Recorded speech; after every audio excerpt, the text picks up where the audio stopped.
Hello and welcome to the channel everybody. This is Phil back with the Professional Painter and Decorator, and today it's going to be a bit of a different video. We've not got Doris the Door here. We want to talk about something a little bit more personal and something that relates to me and my family. Now, I've got a 15-year-old son.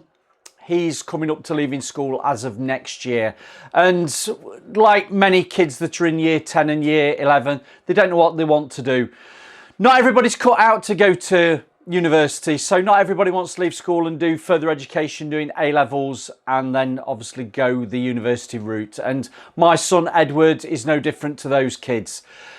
He is, like his father, very much a dyslexic, and what Edward wants to do, he wants to actually come into the family business. He wants to actually follow in his father's footsteps and obviously follow in his grandfather's footsteps as well, and eventually probably take over the business. But what I've found, I've done a little bit of research, because my local college that I used to teach at, and obviously I've done my apprenticeship, I've done my advanced craft city and guilds, and if you don't know much about that, back in 1990 you'd go on and do a year 1, a year 2, so that was level 1, level 2, and then in your third year you did your craft certificate, which was actually your city and guilds qualification. Not until you'd got your craft certificate could you actually say that you'd got a city and guilds. But I didn't want to be that painter and decorator that's stuck or stays at craft certificate. I wanted to go on. I wanted to get the best qualification that I possibly could in painting and decorating. That's what I did. I went on to do my advanced crafts, so that took me all the way up to 1994. Now, if you were a student and you were starting the year after me in 1991, I would say unfortunately you didn't get the chance to do the city and guilds like I did. You were moved on to the new qualification, which was the MVQ. But roll on 36 years, and I'll say 37 years.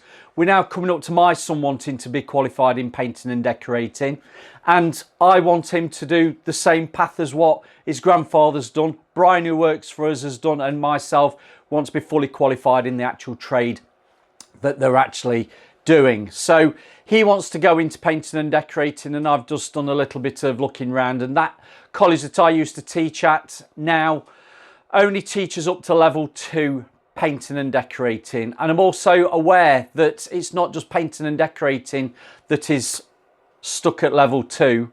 There's other building trades as well that don't go any higher than the level 2 qualification. So if I want him to actually do a level 3, which would be the qualification that actually makes you the craftsman that you are, you've actually gone through the full educational system of painting and decorating, and you acquire that level 3. If I want him to do that level 3, the local college to me is Doncaster. Now, Doncaster on a good run, on a clear day, is easy an hour away. So I'll put the question to you, why are we making it hard for students today to actually get to the maximum qualification that they could possibly get to in the trades that have built this industry that we're actually in? So now I'm here actually thinking, how does Edward get the same opportunity that his grandfather had and I had back in the day? And why we're making it hard for young people to actually gain the qualifications in the trade that they want to go into? And the other bigger question is, why are colleges quietly dropping that qualification that has actually built this industry? And you know what? I'm not here, and I don't want people jumping on the bandwagon and saying, Phil, you're bashing all the self-employed people that haven't got any formal qualifications. Far from it. I know there's people in certain situations that have gone self-employed for their reasons, for one reason or another. Now, why do people go self-employed? Let's just touch on that. It's really the flexibility of actually being self-employed. Whether that be for personal reasons, health reasons, just general lifestyle reasons, people go into being self-employed because it gives them the flexibility to do what they want to do when they want to do it. And that's fine. I've got no problems with that. And others go self-employed for other reasons. And one of the reasons will be that their skill levels are pretty good and they work for a firm. But because they've not got or had the opportunity to get their level 3 MVQ or advanced craft city and guilds, they're being actually held back by their employer, because that employer will not pay you for their skill set that they've got, because they've not got the qualifications to prove what level they're actually working to, albeit they are working to a high standard. So what those people seem to do, they also go self-employed, because it gives them the opportunity to actually earn what they feel they're actually worth. And that's fine. I've got no problem with that either. And then the other thing you're going to say, painting and decorating is still classed as one of those industries that anybody can paint, and that is clearly the case. You see it many times on social media and across the internet.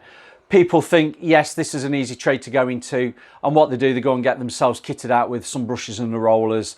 All of a sudden they're up and running, running a business, calling themselves professional, and yes, that works for them. And you know what? That's been happening for decades, and it's been going on for a long while, so that's not a new thing at all. And here's the important bit. This isn't the fault of the workers. This is what happens when the trade has no progression route, no structured pathway, and no accessible top level qualifications. And that's the problem. It's not the people, it's the system. If you actually look at jobs being advertised today, and we're going to take examples, I'm going to go with the council, I'm going to go with the NHS, and I'm going to go with big organisations.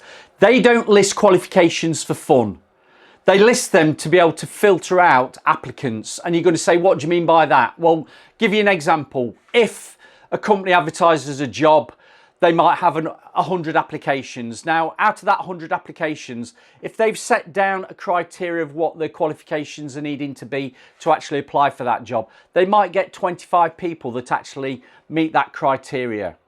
Now, you're not going to spend time going through 75 applications of people that don't actually meet your criteria. And you're going to say, what's the criteria? You'll probably see that's advertised standards of qualifications. They'll probably say you need in at least a level 3 MVQ, or you need in advanced craft sitting gills or equivalent. Now, if a lot of decorators don't have that level 3 or advanced craft sitting gills qualification, they're going to be turned off. They're not actually going to be applying for that job. But in the next breath, I'm going to say, if colleges aren't offering, or you've not got access to a college locally that offers that higher level of qualification, what's going to happen?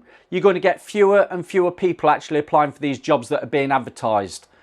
So what do we see happening? Do we see employers all of a sudden dropping their standard of criteria? So they won't be asking for that level 3, they won't be asking for that advanced craft sitting gills qualification or equivalent. What they'll probably be doing is lowering that standard down to only a level 2. So if they drop that standard down to a level 2, what does that mean? Do they actually start reducing that pay scale down to level 2 and not the higher pay scale of level 3? Albeit somebody on a level 2 might be working to a level 3 standard, but unfortunately doesn't have that qualification to actually prove what level they're actually working to. So that leads me nicely on to the next section, and I don't know whether you're aware of it, but the Painting and Decorating Association, and you've got the Federation of Master Builders, both publish pay scale rates linked to actual qualifications. Now, whether you like it or not, they are there. They're there to be used if you want to use a guide to actually what you'll pay your PAYE staff. Now, you're going to say, well, what do you mean by that? Well, clearly, the person who's got their advanced craft sitting gills or level 3 qualification is on a higher pay scale than the person who has lower or no qualifications whatsoever, which, to be fair, that's what you'd expect, that somebody who's more qualified than somebody else gets paid more than that person with no qualifications. And that's how structured trade should work. There's a pay scale system that the person who's got no qualifications isn't paid as much as the person who's actually got their full qualifications. But the question again, if there is no access to the actual top level of getting that qualification because your local college or you've not got the facility to go and get that qualification, you're going to be held back working for a firm.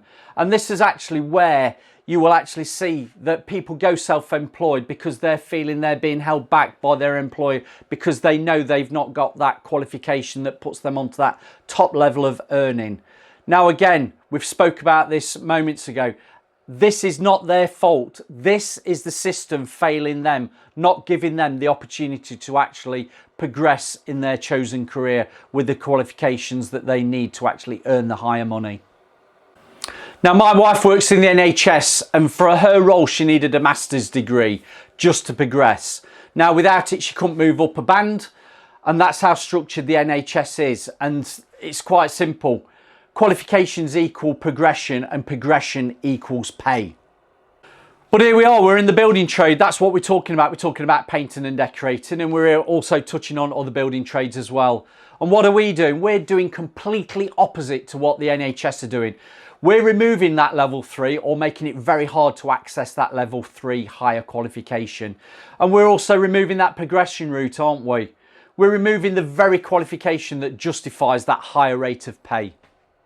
But here's the thing, I think if you speak to your government bodies, if you speak to your CITBs, if you speak to your training providers, what they're going to actually say is that companies aren't requiring or aren't asking for a level 3 qualification.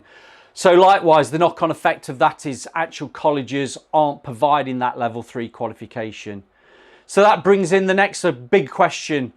And the big question will really be is, where are the grants? Where are the companies going to get their money from to invest in their workforce? And where is the incentive to push the skills forward? Where are the trade unions? Where are the Painting and Decorating Association? Where are the CITBs? Where are the Federation of Master Builders? Where's the government actually saying we need a highly skilled workforce? Let's support employers and make this happen. And right now, to be honest, it feels like the finger's being pointed, and I'll point like that. The finger's being pointed at the employers for not wanting level 3. But naturally, no one's giving them a reason to want it. So the next question I'm going to ask you, have you heard of the Leitch Report? And more than likely you're going to say, Phil, I've never heard of the Leitch Report. I'm just going to break it down a little bit. Simple for you. I'm losing my voice, we're talking too long. The Leitch Report was a government paper published back in 2006. Now that Leitch Report warned the UK needed to push forward more people into that level 3 qualification across the board. Not having less or fewer people qualified at level 3, but having more people qualified at level 3. Because if we did not push that higher level training, the UK would slip behind other countries in productivity, in competitiveness, and also in economical growth. Now, it's quite interesting that it was my wife who's role in the NHS. She knew about the Leitch Report because the NHS is very much well aware of the importance of having qualified staff, having a qualified workforce to move forward. And this is where we are now. We're now actually in 2026. We're 20 years on from that Leitch Report being published. And where does the UK sit on the world stage in terms of GDP, economical performance? And just look where we're actually sat on the international skills ranking. Exactly what that report warned us about has happened. We've slipped behind while other countries have actually pushed their workforce forward. So I know you're going to say to me, Phil, you've been over dramatic, but do you know what? A bit of proof. Let's just have a look at what's happening back at home. How many times have you seen major infrastructure or building work being done in this UK? How many people are actually working on those projects and jobs that are actually our homegrown talent, homegrown qualified staff that can actually build these projects? I don't think you can tell me how many are on there, because we all know that we hear it times many. Workforces have had to be brought from other countries who have that higher skill level to actually do the projects that really our own homegrown workforce should be able to do. And don't get me wrong, I'm not talking about fruit pickers coming over to help the farmers. That's a debate for another day. What I'm on about is actually skilled trades. You know, for the projects that this country should be able to deliver with its own workforce. So let's be brutally honest on things, because you're going to say to me, Phil, there's plenty of training centres that aren't colleges down the country that are offering stuff like 2 and 3 day courses for a City and Guilds qualification. And I'm going to say, no, they're not. What you will find is that training centre is assured by City and Guilds, which means that City and Guilds have actually gone in and actually assessed the standard of teaching that training centre is providing, and they are happy to actually give it the seal of approval for being City and Guilds assured. What it means is, though, you're not coming out with a City and Guilds qualification, albeit you have actually been to a training centre that is assured by City and Guilds to provide training to a standard that City and Guilds are happy with. But the general public can't tell a difference, and that's what's watering down the real qualifications even more. And this all adds to the bigger issue. And the bigger issue, painting and decorating in 2026 is still looked upon as the trade that anybody can paint. Clearly that is not the case, but do you know what? Without colleges offering that full route to actually that higher qualification of a level 3, we're not helping the industry, we're not helping this trade one little bit. So everybody, before I actually sum up and do a bit of a conclusion on this video, and thank you very much for bearing with me. If you're new to the channel, there'll be some videos coming up at the side, and also those that already know the channel, please give us a thumbs up if you've liked this video also. There's people that do me a super thanks, there's people that do me buy me a coffee, and there's also people that do me a hyper. All information about that is down below.